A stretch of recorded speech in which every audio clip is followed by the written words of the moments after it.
आज हम बात करेंगे ट्रांसफार्मर।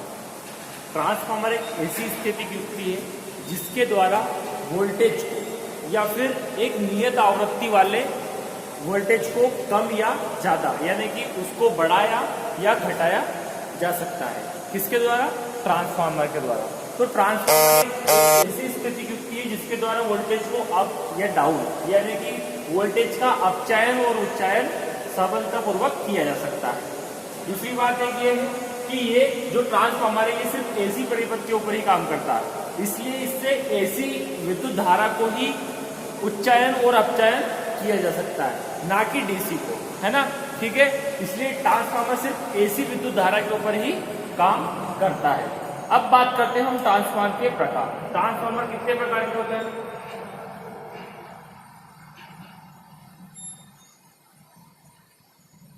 ट्रांसफार्मर के प्रकार।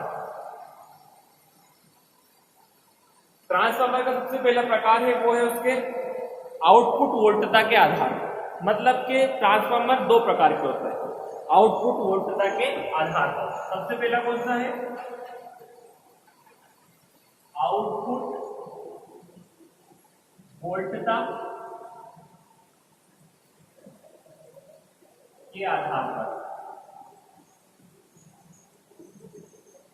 आउटपुट वोल्टता के आधार पर मतलब दो प्रकार के होते हैं ट्रांसफार्मर। एक तो होता है उच्चायक ट्रांसफार्मर और एक होता है अपचायक ट्रांसफार्मर। उच्चायक ट्रांसफार्मर का मतलब ये होता है कि आपने उसकी प्राइमरी वाइंडिंग में जो इनपुट दिया है उसमें आपने मतलब बहुत कम मान की वोल्टेज दिया और उससे अधिक मान का वोल्टेज अपने को प्राप्त हुआ, तो उसे क्या बोल देंगे अपन? उच्चायक ट्रांसफार्मर।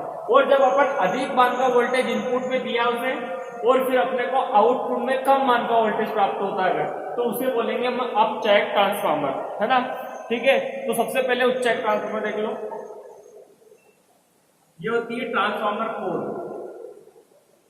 इसके ऊपर वाइंडिंग्स लपेटी जाती है।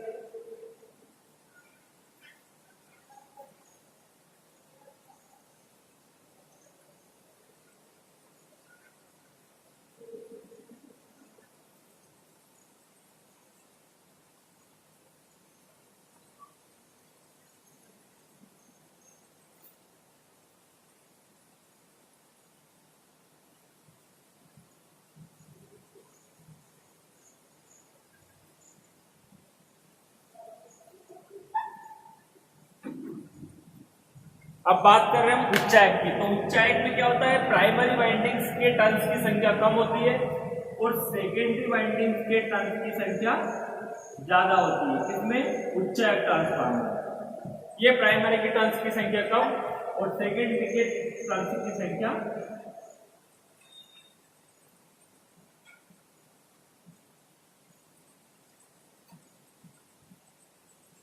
सेकेंडरी के टर्न्स की संख्या अधिक होती है।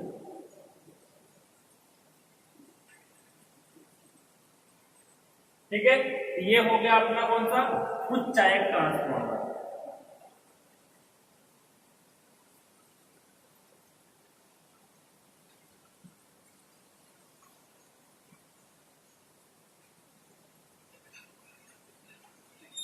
अब बात करते हैं हम अपचायक ट्रांसफार्मर की। तो अपचायक ट्रांसफार्मर में क्या होता है? ये बना लिया हमने पोल।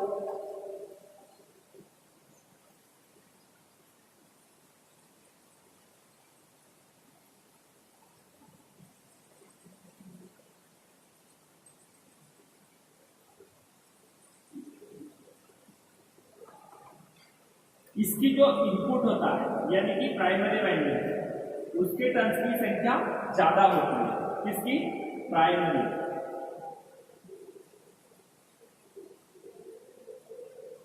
वाइंडिंग्स की संख्या ज्यादा और जो सेकेंडरी वाइंडिंग्स होती है उसके टर्न्स की संख्या कम होती है।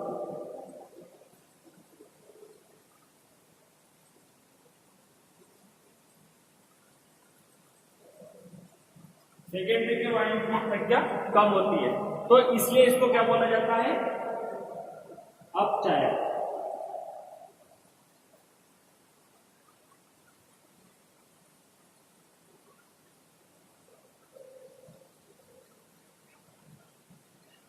अपचायक ट्रांसफार्मर। तो ये हो गए आउटपुट वोल्टता के आधार पर, मतलब अपन ने इनपुट कितना दिया और कितना अपने को आउटपुट प्राप्त हुआ, तो उसके आधार पे दो प्रकार के ट्रांसफार्मर होते हैं, उच्चायक ट्रांसफार्मर और अपचायक ट्रांसफार्मर। उच्चायक ट्रांसफार्मर का मतलब वोल्टेज, जो वोल्टेज अपने पास कम है, हमने प्राइमरी वाइंडिंग्स के अंदर टर्न्स की संख्या कम दी, मतलब कि इसके अंदर वोल्टेज हमने कम लिया और हमने ज्यादा प्राप्त किया, तो उसको क्या करा अपन ने, स्टेप अप कर लिया, उसे बोलेंगे अपन उच्चायक ट्रांसफार्मर। और इधर अपन ने क्या करा अपचायक ट्रांसफार्मर में, कि इसकी प्राइमरी वाइंडिंग्स की टर्न्स ज्यादा रखे, यानी कि इसको दिया ज्यादा इनपुट और आउटपुट अपने को क्या कम प्राप्त हुआ, क्योंकि सेकेंडरी वाइंडिंग्स की टर्न्स की संख्या अपन ने कम रखी है, तो उसको क्या बोलेंगे अपन, स्टेप डाउन ट्रांसफार्मर, यानी कि अपचायक ट्रांसफार्मर। ठीक है, इसके बाद एक रोड की संरचना के आधार पर भी ट्रांसफार्मर को वर्गीकृत किया गया है। तो रोड की संरचना यानी कि जिसके ऊपर वाइंडिंग्स को लपेटी जाती है, उसको क्या बोलते हैं अपन, ट्रांसफार्मर कोर। तो कोर के आधार पर भी ट्रांसफार्मर तीन प्रकार के होते हैं। ठीक है,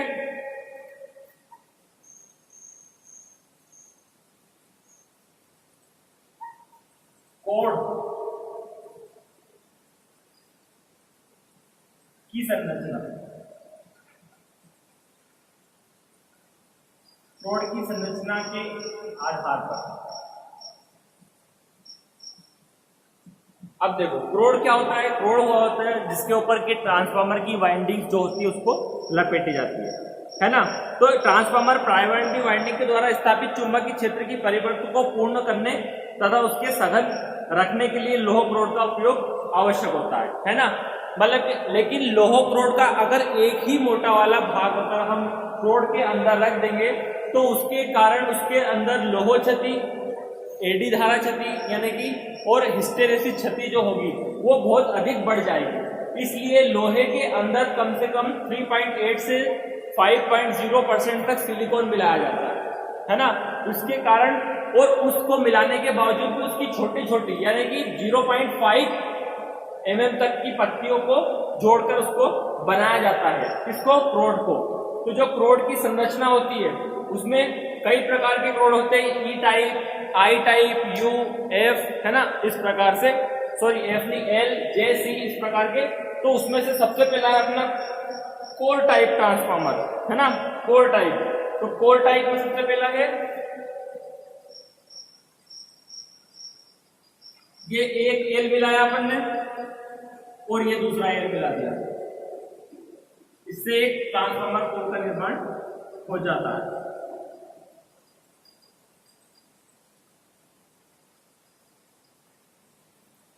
ठीक है, इसके ऊपर इधर वाइंडिंग लपेट दो।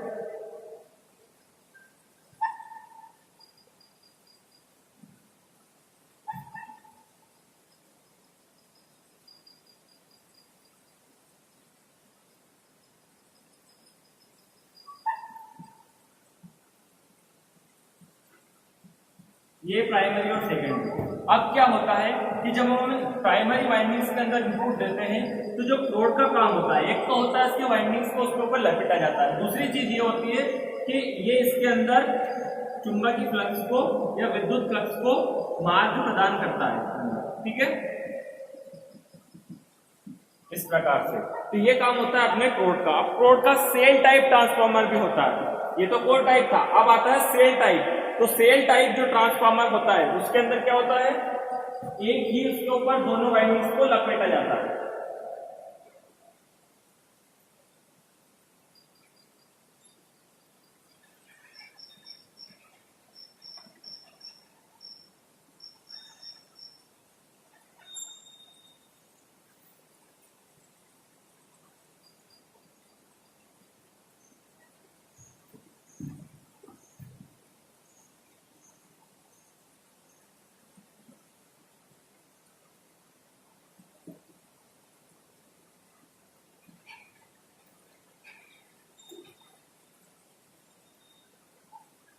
और ये आपका सेल है।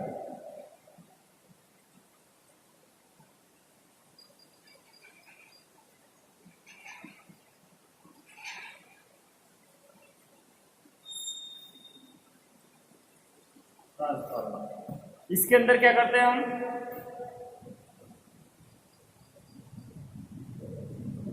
प्राइमरी और सेकेंडरी वाइंडिंग्स दोनों एक ही जगह पे लपेटी जाती है।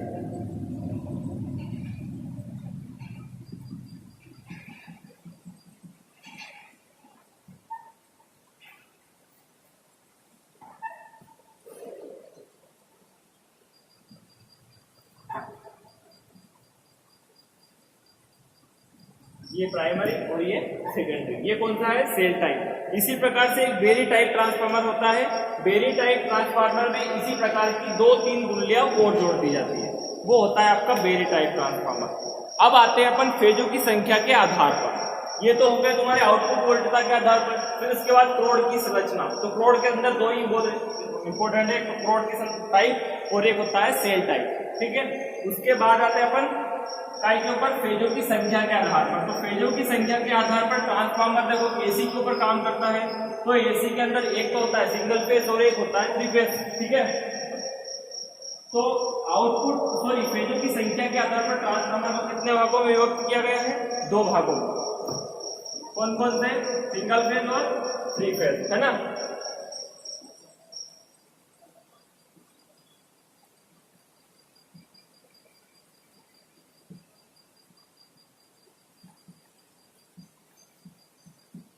फेजों की संख्या के आधार पर ट्रांसफार्मर कितने प्रकार के होते हैं?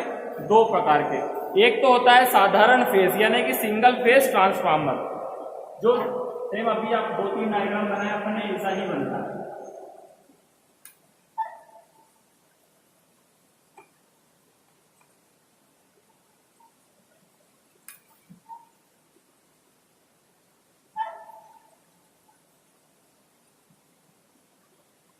ये होता है आपका कौन? Single phase transformer. ठीक है, ये प्राइमरी वाइंडिंग है और ये है सेकेंडरी वाइंडिंग। ठीक है, तो ये तो होगा तुम्हारा सिंगल फेज ट्रांसफार्मर। अब 3 फेज ट्रांसफार्मर के लिए क्या करेंगे? जैसे अपन ने सेल टाइप बनाया था उसी प्रकार का डायग्राम होता है 3 फेज ट्रांसफार्मर का, कि कोर का, और कोर के ऊपर लगती रहती है वाइंडिंग्स।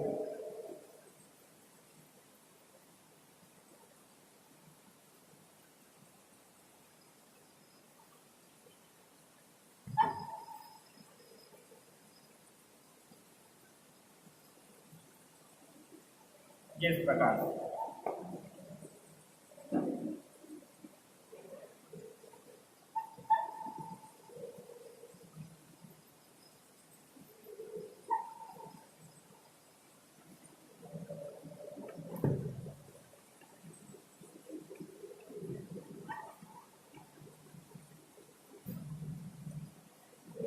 ये होता है आपका 3 फेज ट्रांसफार्मर और ये होता है सिंगल फेज। यानी कि फेजों की संख्या के आधार पर भी ट्रांसफार्मर को 2 भागों में विभाजित किया है, एक तो सिंगल फेज ट्रांसफार्मर और एक ये 3 फेज ट्रांसफार्मर। ठीक है, अब इसके बाद आते हैं अपन शीतलन प्रणाली के आधार पर ट्रांसफार्मर को कितने भागों में विभक्त किया गया है।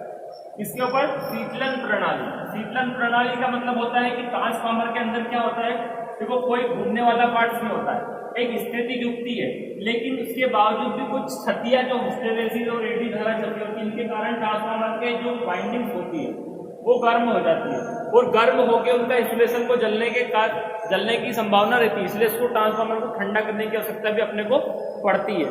तो इसलिए शीतलन प्रणाली के आधार पर ट्रांसफार्मर को कितने भागों में विभक्त किया ये देखेंगे अपन। शीतलन प्रणाली के आधार पर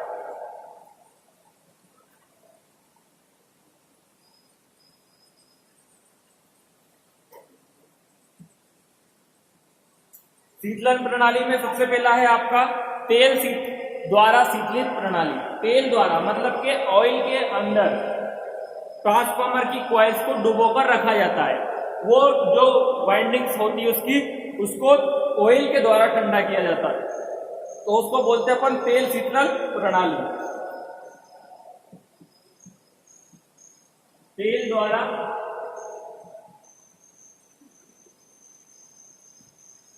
शीतलित ट्रांसफार्मर।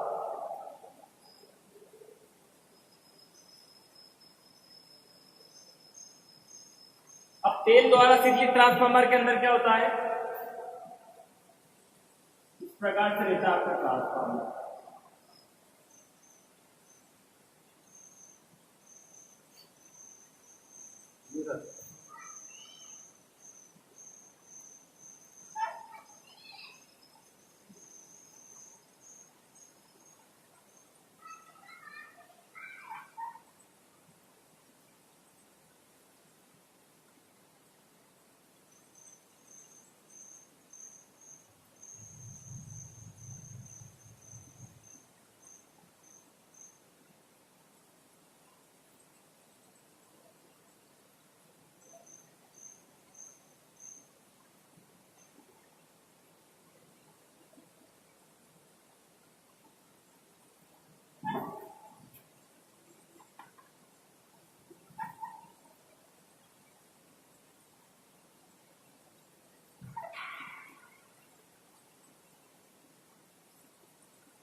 इसके बाद ये होती है इसके अंदर ट्रांसफार्मर कोर।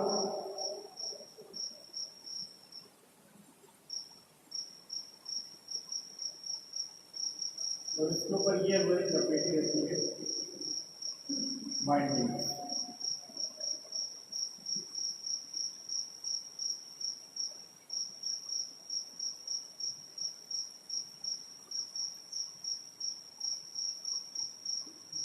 प्रकार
ठीक है। जो होता है टेन, ये होती है ट्रांसफार्मर कोर, उसके ऊपर ये वाइंडिंग्स लगी है। तो ये होता है ट्रांसफार्मर ऑयल, जिसे मोबिलाइज के नाम से भी जाना जाता है। और ये होते हैं शीतलक पाइप।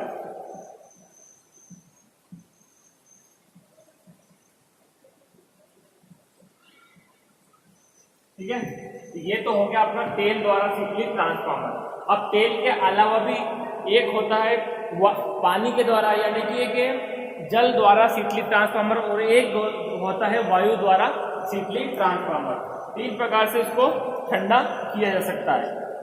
ऐसी जगह पे जहाँ पे पानी की मतलब अपने को ट्रांसफार्मर को बहुत अधिक ज़्यादा मात्रा में ठंडा करना होता है, तो ऐसी जगहों पे अपन उसको क्या करते हैं, मतलब बड़ा ट्रांसफार्मर होता है उसी जगह पे किया जाता है, तो उसको अलग से पानी भी इसके अंदर दिया जाता है ना। तो पानी किस प्रकार से दिया जाता है ये अभी अपन देखेंगे। ये है तेल शीतलक ट्रांसफार्मर। ठीक है,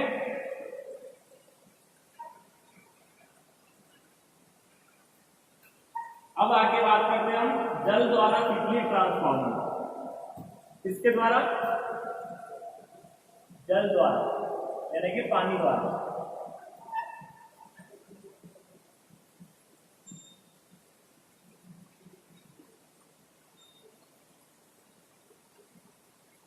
जल द्वारा शीतलित ट्रांसफार्मर। जल द्वारा शीतलित ट्रांसफार्मर में क्या होता है, जो वाइंडिंग लपेटी जाती है उसी के ऊपर तेल तो भरा जाता है, लेकिन उस ऑयल के अंदर से भी घुमावदार पानी की नलियां निकाल दी जाती है। एक तरफ से ठंडा पानी दिया जाता है और दूसरी तरफ से उस ऑयल को ठंडा करते हैं अपन, ना कि वाइंडिंग्स को।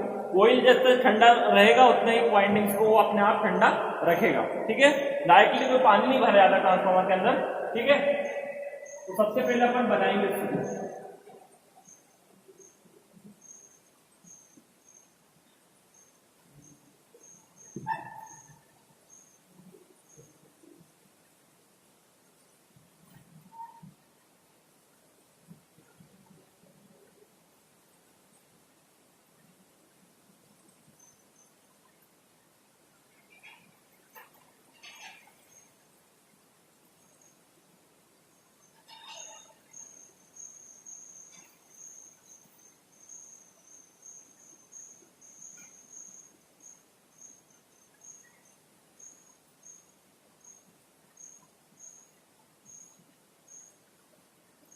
अब इन सब के बाद अपन लगाएंगे क्या इसके अंदर,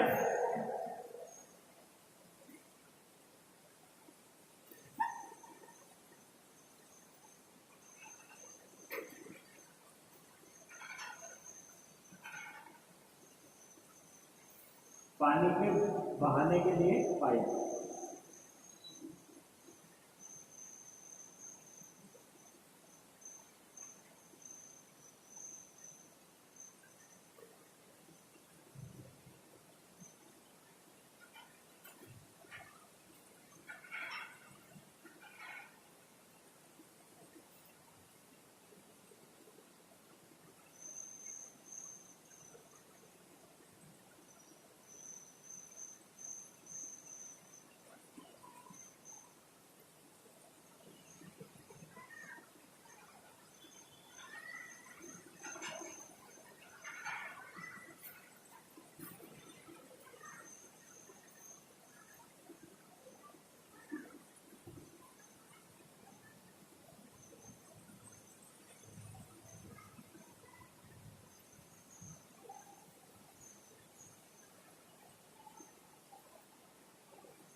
तो इसके अंदर ऑयल क्यों है?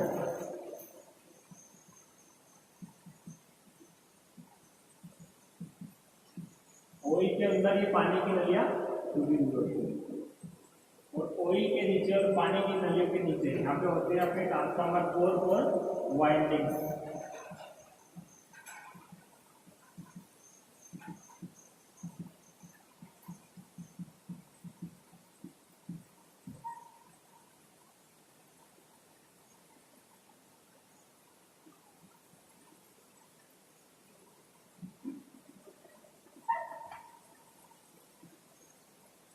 और भी वाइंडिंग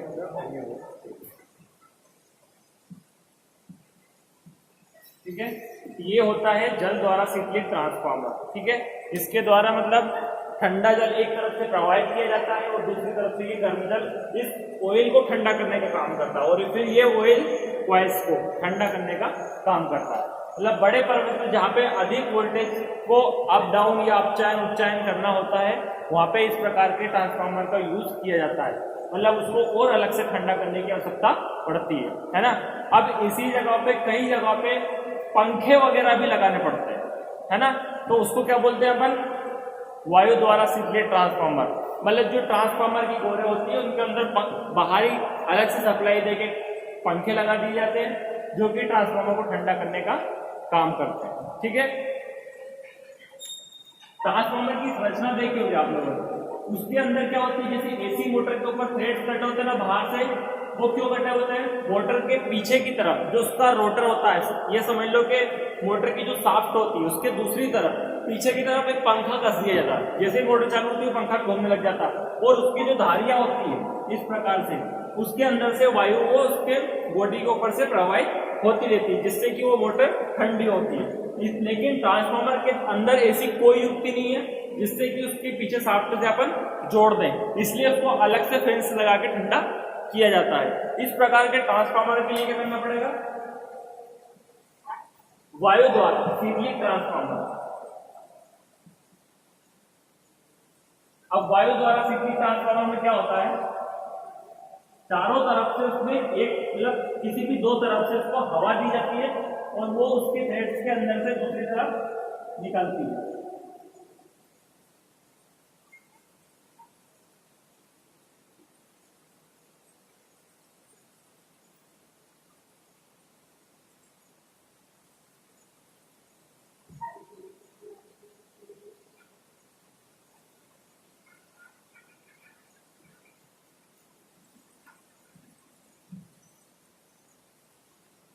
अभी अपन बाह्य संरचना देख रहे हैं।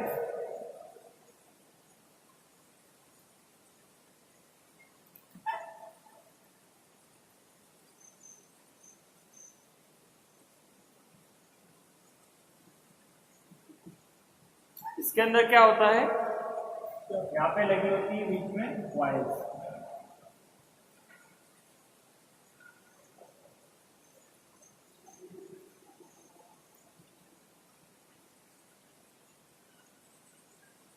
और इसमें इस तरफ से ये इस तरह के बल्ब फटे हुए हैं।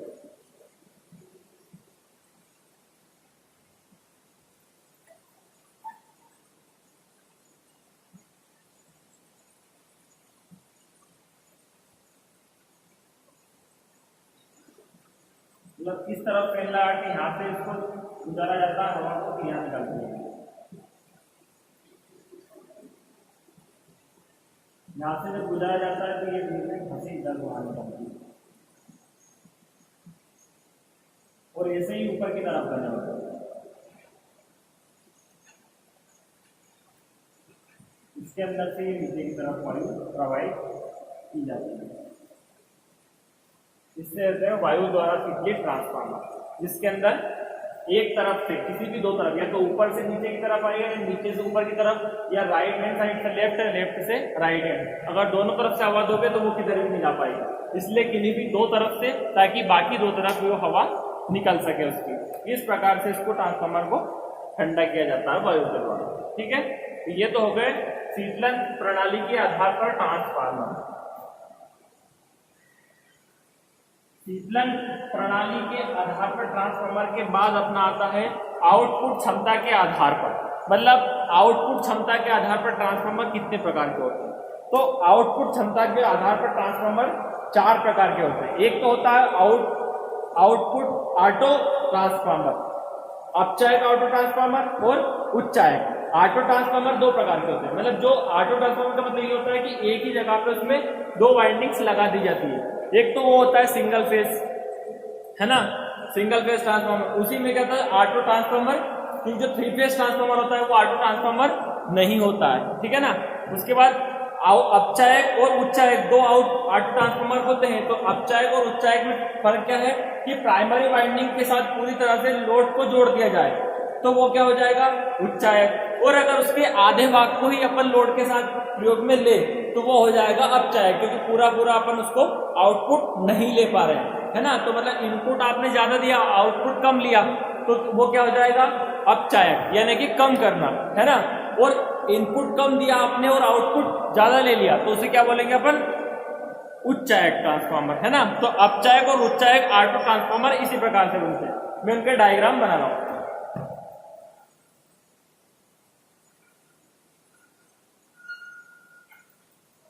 आउटपुट क्षमता के आधार पर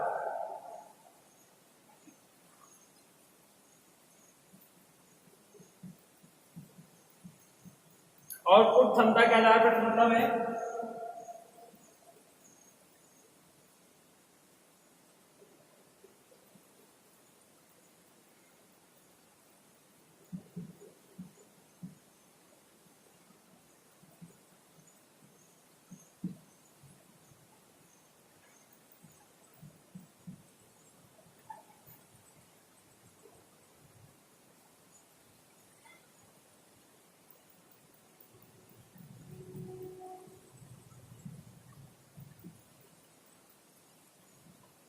ये हो गई प्राइमरी वाइंडिंग और ये हो गया लोड, और लोड के साथ हो जाएगी यहाँ पे इसी में सेकेंडरी वाइंडिंग। सेकेंडरी वाइंडिंग कितनी हुई सिर्फ,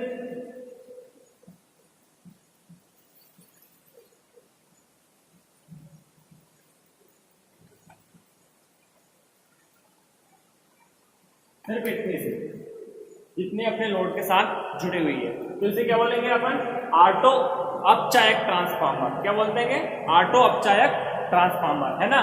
उसके बाद ऑटो उच्चायक ट्रांसफार्मर में क्या होता है कि ये जो प्राइमरी वाइंडिंग्स होती है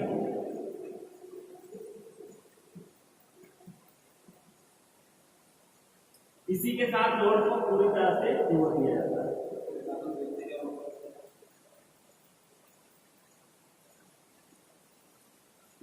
लोड ये प्राइमरी वाइंडिंग, तो उसको क्या बोल देंगे अपन, ऑटो उच्चायक ट्रांसफार्मर, ठीक है।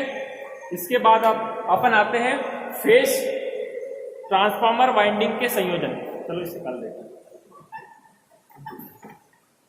चलो अब 3 फेज ट्रांसफार्मर वाइंडिंग के संयोजन किस प्रकार से किए जाते हैं, मतलब ना 3 फेज ट्रांसफार्मर वाइंडिंग के संयोजन। वाइंडिंग के संयोजन मतलब के, है ना, जैसे स्टार स्टार कनेक्शन, इनपुट भी स्टार में दिया आपने, मतलब उसकी प्राइमरी वाइंडिंग्स के को भी आपको स्टार में करना है और सेकेंडरी को भी स्टार में करना है, तो उसको क्या बोलेंगे अपन, स्टार स्टार संयोजन। मतलब टॉपिक क्या है, 3 फेज ट्रांसफार्मर वाइंडिंग्स के संयोजन। 3 फेज ट्रांसफार्मर वाइंडिंग के संयोजन। अब 3 फेज ट्रांसफार्मर वाइंडिंग के संयोजन में है, सबसे पहला संयोजन कौन सा है, स्टार स्टार संयोजन, है ना। स्टार स्टार संयोजन यानी कि स्टार का कौन सा होता है, ये वाला है ना, स्टार स्टार संयोजन, है ना। अब देखो पहले तो स्टार और डेल्टा का प्रतीक को कम से कम समझ लो। ये जो होते हैं कनेक्शन, ये होते हैं स्टार कनेक्शन, और इस प्रकार की जो बनता है उसको बोलते हैं अपन डेल्टा, जो कि डेल्टा के रूप में दिखाया जाता है। तो संयोजन करते किस प्रकार से है, जैसे कि ट्रांसफार्मर की 3 वाइंडिंग्स होती है ना। Three phase winding, sorry three phase transformer के अंदर 3 वाइंडिंग्स होती है, तो तीनों वाइंडिंग्स को मिला के एक न्यूट्रल तार निकाला जाता है काय के अंदर, स्टार कनेक्शन के अंदर, और डेल्टा के अंदर कोई न्यूट्रल पॉइंट नहीं निकलता। यानी कि ये वाला वायर लेके आया आर, यहां से लेके आया और ये लिया अपन ने बी, है ना, आर वाई बी। इस प्रकार से अपन थ्री फेज की जो तीनों वाइंडिंग्स होती है उनको अपन ने नाम दिया। इन तीनों को एक जगह पे संयोजित किया करके यहाँ से एक न्यूट्रल पॉइंट निकाला जाता है, उसे बोलते हैं अपन स्टार संयोजन। और जो डेल्टा संयोजन होता है उसमें तीनों को मतलब कि क्या, पहली वाइंडिंग्स के दूसरे सिरे को दूसरी वाइंडिंग्स के पहले सिरे से और दूसरी वाइंडिंग्स के दूसरे सिरे को पहली वाली वाइंडिंग के पहले सिरे से, इस प्रकार से आर वाई और ये बी, है ना, ये 3 फेज निकल जाते हैं। ठीक है, तो अपन अब बात करेंगे स्टार स्टार संयोजन के, मतलब ट्रांसफार्मर के अंदर वाइंडिंग का संयोजन किस प्रकार से किया जाता है ना। तो सबसे पहला है अपना, अपन क्या करेंगे, 3 वाइंडिंग्स बना लेंगे। पहले तो तीनों फेज होगी,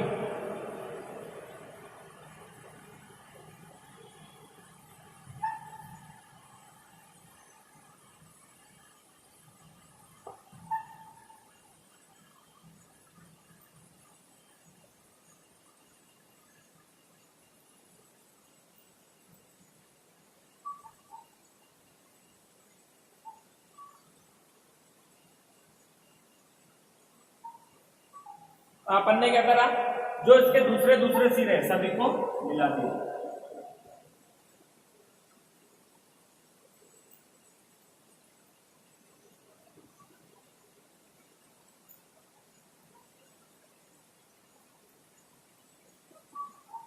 अब स्टार स्टार संयोजन कर रहे हैं तो नीचे की तरफ भी इसी प्रकार से संयोजन होना है।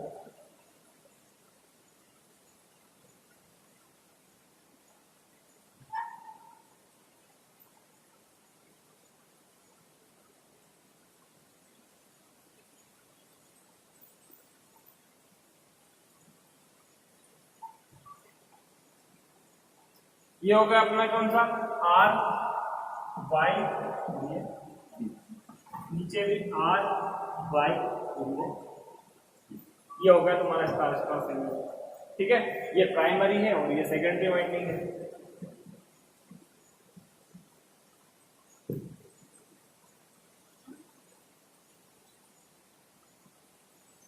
ये प्राइमरी और ये सेकेंडरी।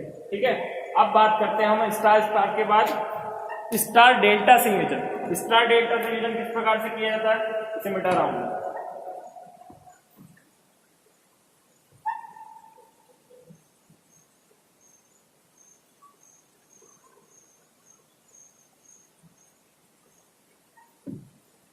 जो 2 चीजें मैंने इधर बताई है उन्हीं के ऊपर ध्यान देना।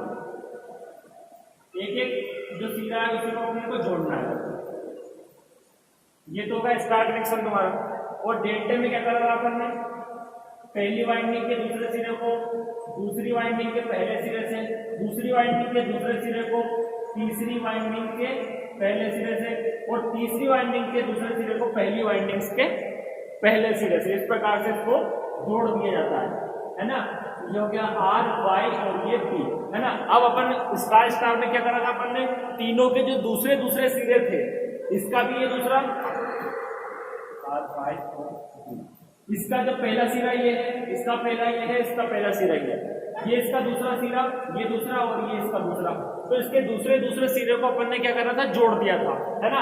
और तीनों एक एक सिरे अपन ने बाहर निकाल लिए, और जहां पे दूसरे दूसरे सिरे मिल रहे हैं उसको अपन ने न्यूट्रल पॉइंट दे सकते हैं। ठीक है, इसी प्रकार से डेल्टा में क्या करते हैं अपन, पहली वाइंडिंग्स के ये पहला सिरा और ये दूसरा। अब ये कौन सी है, पहली वाइंडिंग, है ना, ये दूसरी वाइंडिंग। दूसरी वाइंडिंग का पहला सिरा कौन सा, ये, तो उसको कैसे जोड़ा अपन ने, पहली वाइंडिंग के दूसरे सिरे से। और दूसरी वाइंडिंग का जो दूसरा सिरा उसको कैसे जोड़ा अपन ने, तीसरी वाइंडिंग के पहले सिरे से। और तीसरी वाइंडिंग के दूसरे सिरे को पहली वाली वाइंडिंग के पहले सिरे से जोड़ देते हैं। तो उसमें क्या होता है, डेल्टा कनेक्शन, और ये होता है स्टार कनेक्शन। तो अभी अपने को स्टार डेल्टा कनेक्शन बनाना है। स्टार डेल्टा संयोजन, है ना। स्टार का साइन किस प्रकार से बनता है, ये है ना, और डेल्टा ये, ठीक है। तो अपन क्या कर रहे हैं, पहले स्टार बनाना है। तो स्टार के लिए क्या करेंगे अपन, नॉर्मली सभी एक जैसे होते हैं, ये प्रैक्टिस के लिए अपने को बार बार बनाना चाहिए।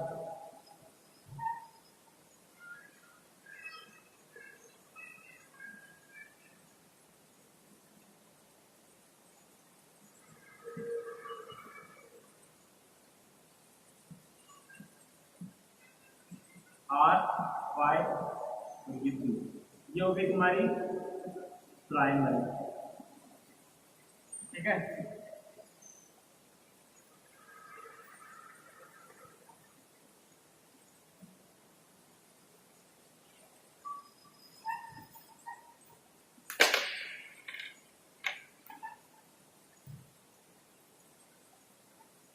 तो यहाँ पे बनाएंगे वो सेकेंडरी वाइंडिंग। तो सेकेंडरी वाइंडिंग को, तो पहली वाइंडिंग तो अपने को स्टार संयोजन में बना दी, दूसरी बनाने का है अपने को डेल्टा में, है ना। तो डेल्टा में बनाने के लिए क्या करते हैं, पहले अपने तीनों वाइंडिंग्स को बना लो।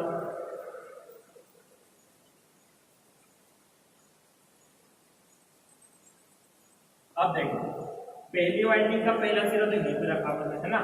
तो क्या करेंगे, पहली वाइंडिंग के दूसरे सिरे से दूसरी वाइंडिंग के पहले सिरे को मिला दिया, ठीक है। फिर इससे एक कनेक्शन निकाला हमने, फिर दूसरी वाइंडिंग के दूसरे सिरे को तीसरी वाइंडिंग के पहले सिरे से मिला दिया, यहाँ से मिला अपने को एक, और फिर तीसरी वाइंडिंग के दूसरे सिरे को पहली वाली वाइंडिंग के पहले सिरे से मिला दिया। तो यहाँ पे निकलेगा आर वाई और ये बी। इस प्रकार से ये डेल्टा संयोजन किए जाते हैं, ये स्टार डेल्टा। अब बात आती है डेल्टा स्टार संयोजन की। ये तो हो गया अपना क्या, स्टार डेल्टा। अब डेल्टा स्टार, तो डेल्टा स्टार में क्या करेंगे, जो प्राइमरी वाइंडिंग ये है सेकेंडरी, है ना। जो प्राइमरी वाइंडिंग्स होती है अपनी, उसको क्या करेंगे अपन डेल्टा में बनाएंगे, और सेकेंडरी वाइंडिंग को कहीं बनाएंगे स्टार में, ठीक है। एक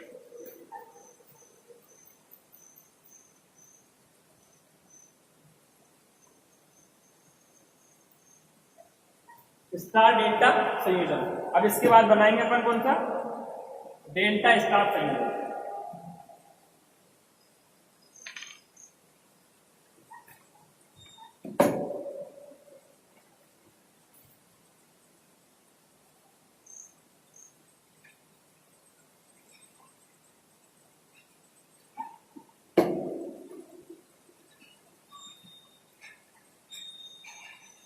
डेल्टा स्टार संयोजन, डेल्टा इस प्रकार से बनता है और स्टार, है ना। तो डेल्टा का संयोजन करने के लिए, डेल्टा वाइंडिंग का संयोजन करने के लिए क्या करेंगे हम, सबसे पहले पहली वाइंडिंग के पहले सिरे को खाली रखा, दूसरी वाइंडिंग के दूसरे सिरे को, पहली वाइंडिंग के दूसरे सिरे को दूसरे वाइंडिंग के पहले सिरे से मिला दिया, उससे एक पॉइंट निकला जिसे अपन बना लो अभी। फिर दूसरी वाइंडिंग के दूसरे सिरे को तीसरी वाइंडिंग के पहले सिरे से जोड़ दिया, उससे भी एक पॉइंट निकला, उससे बाहर निकाल लिया अपन ने। उसके बाद तीसरी वाइंडिंग का जो सिरा है दूसरा, उसको कहाँ पे लेके आएंगे हम,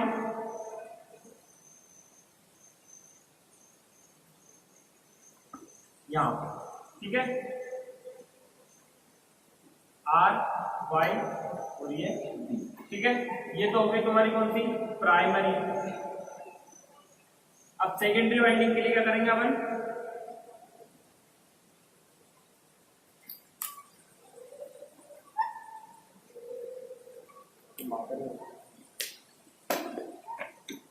ठीक है। इसमें क्या करेंगे अपन,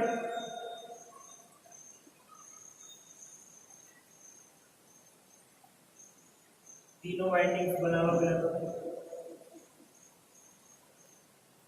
तीनों वाइंडिंग के दूसरे दूसरे सिरे कौन कौन से, दूसरे दूसरे सिरे मिला देते हैं। और जो पहले पहला सिरा है उसको अपन आर, ये वाई, ये होगी तुम्हारी सेकेंडरी वाइंडिंग, ठीक है। तो ये हो गया डेल्टा स्टार संयोजन।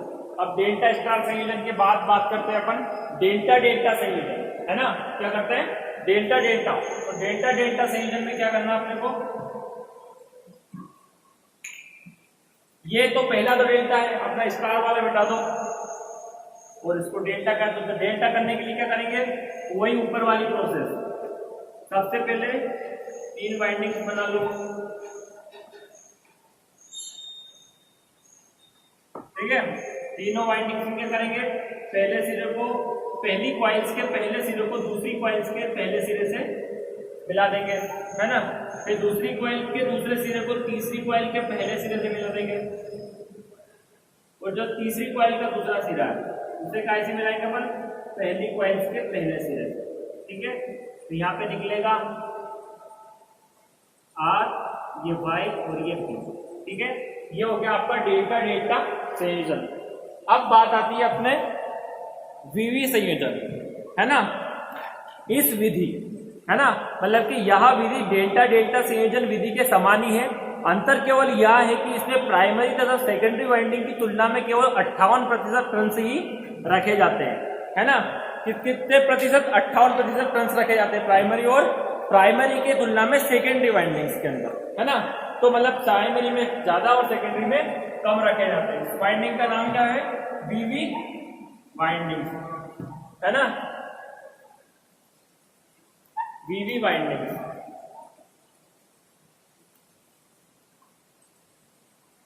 यानी कि VV संयोजन। इसको बनाने किस प्रकार से बनाया जाता है, सबसे पहले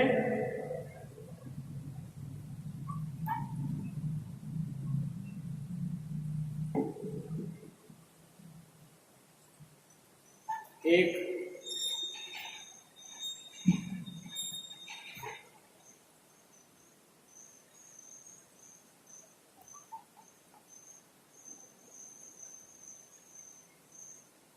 दो और एक है 3, है ना।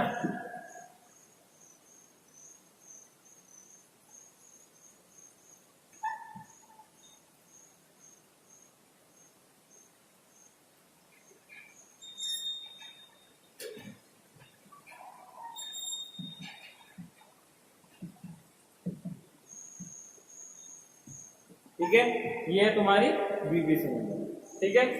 Thank you.